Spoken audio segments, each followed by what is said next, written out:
সদ্য পিএসএল-এর ফাইনাল জিতিয়ে বাবর আজম এখন বাংলাদেশে অবস্থান করছে। শাহীন শাহ আফ্রিদি এবং সরফরাজ আহমেদ, মোহাম্মদ রেজওয়ান এরা 2 দিন আগেই বাংলাদেশে চলে এসেছিল। শুধুমাত্র পিএসএল ফাইনালের জন্য বাবর আজম পরে এসেছেন। বাবর আজম এসেই ব্যাটিং শুরু করে দিয়েছেন। দেখতে পাচ্ছি বাবর আজম তার ফেভারিট শটগুলো নেটে প্র্যাকটিস করছেন।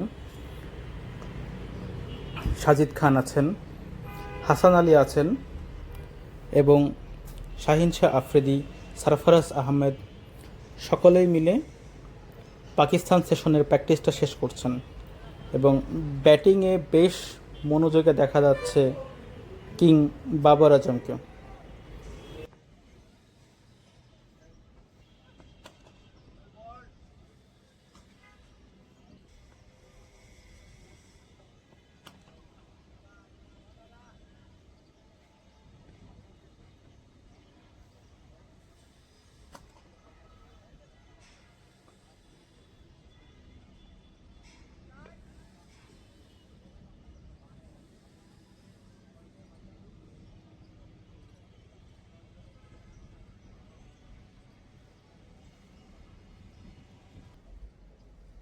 শাহীন শাহ আফ্রিদি তার বোলিং মার্কে ফিরে যাচ্ছেন বোলিং করার জন্য। সাজিদ খানকে দেখতে পাচ্ছি।